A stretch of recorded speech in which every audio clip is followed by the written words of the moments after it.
Welcome to the deep dive.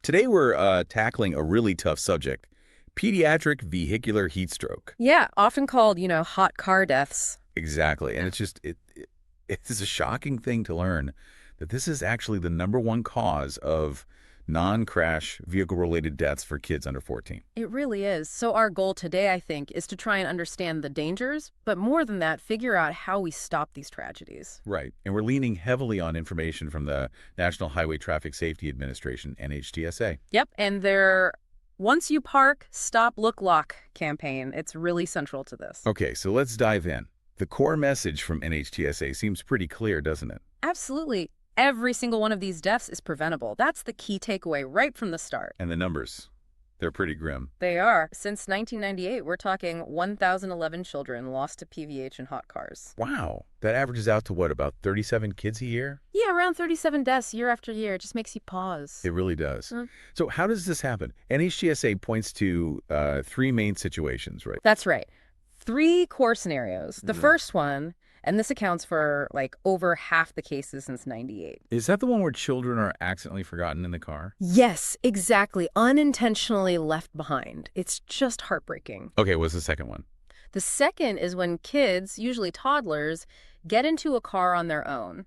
Maybe it's unlocked and then they get trapped inside. Oh, okay. And the third? The third scenario involves children being knowingly, intentionally left in a vehicle. Right.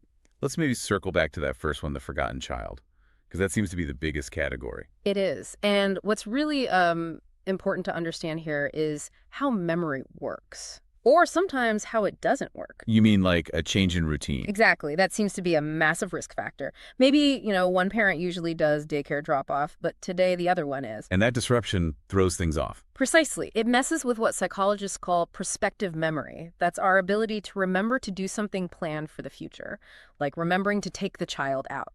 That actually makes a lot of sense. It's not about negligence in the way we often think of it. It's a brain function thing. It really is. And the stats back this up. About half of those forgotten deaths happened when the child was supposedly on their way to childcare or preschool. Wow.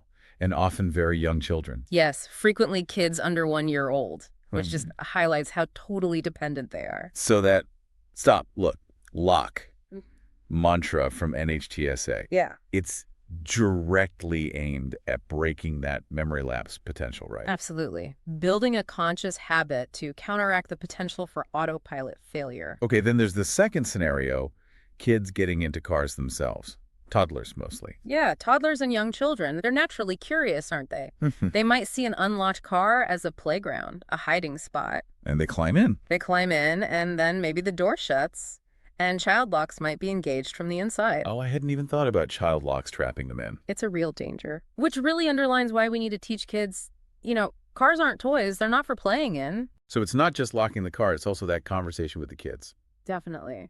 And keeping keys and fobs way out of reach. Such a simple thing. Yeah, seems obvious, but crucial for preventing those accidental entries.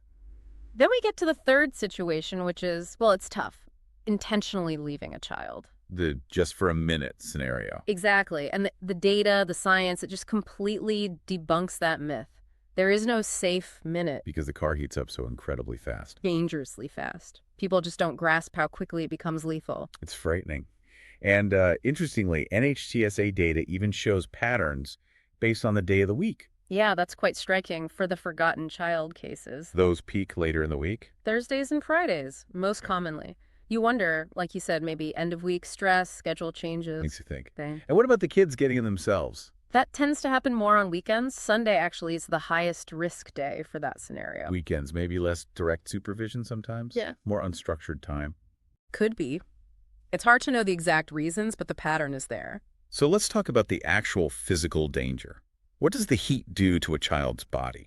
Well, heat stroke starts when the core body temperature hits about 104 degrees Fahrenheit. And 107 degrees. That's generally considered lethal.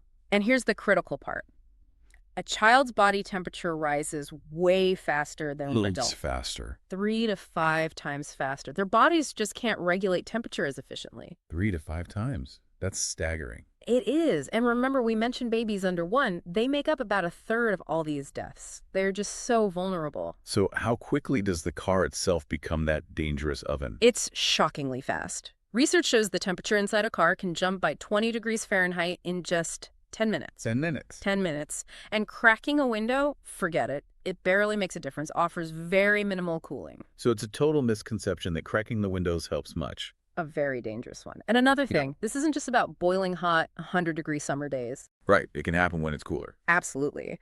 Tragedies have occurred in shaded areas, and even when the outside temperature was only 80 degrees Fahrenheit or less. Less than 80. Yes. Cases have been recorded when it was as cool as 57 degrees outside. 57 degrees. That's Yeah. barely even warm. Exactly. It shows how effectively a car traps heat, regardless of the ambient temperature sometimes. Think greenhouse effect. That really hits home. It's a year-round risk, potentially. Though summer is obviously peak. Definitely. Summertime averages about 2 child deaths per week from this. 2 per week. Just awful. Okay, so if someone sees a child, or if a child is starting to overheat, what are the signs? What should people look for? Good question. The warning signs of heat stroke can include skin that's red and hot. It might be moist, or it could be strangely dry.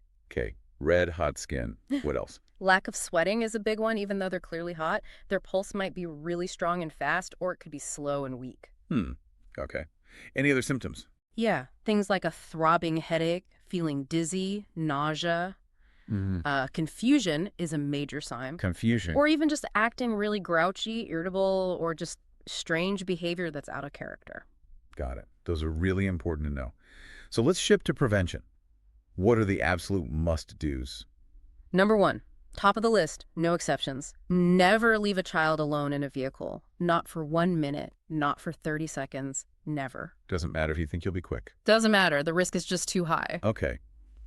What else? Habits we can build. Definitely. Make it an absolute ingrained habit to check the entire vehicle, front and back, every single time you get out. Look in the back seat. Every single time. Even if you think you know no one's back there. Especially then, maybe, just make it automatic, like checking your mirrors. Unlocking the car. Always lock it when you leave it. And keep those keys and fobs completely out of children's reach. Remember the kids getting in on their own scenario? An unlocked car is an invitation. Right. Even if they're not your kids, a neighborhood kid might wander in. Precisely. What about reminders? I've heard suggestions for that. Yes, those can be really effective. Put something in the back seat that you need when you arrive at your destination. Like your phone.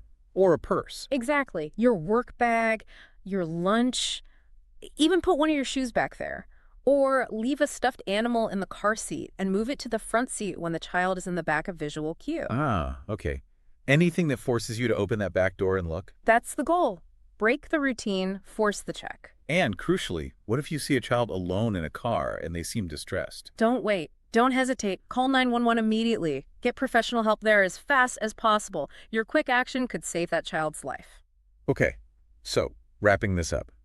The main takeaway feels like it's about constant vigilance, doesn't it? Vigilance and habit.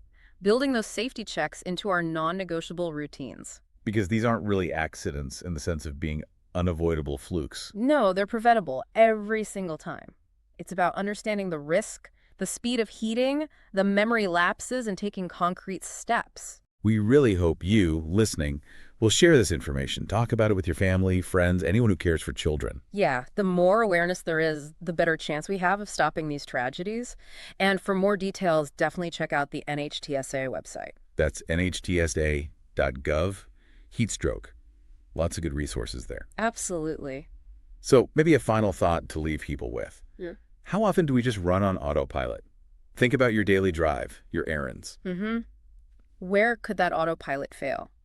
And how can you build in that conscious check, that stop, look, lock moment? It's such a small change in behavior, really, but it has potentially life-saving consequences. Makes you think about personal habits, but also, our collective responsibility as a community. Well said. It's something we all need to be aware of. Thanks for taking this deep dive with us today on such a critical topic.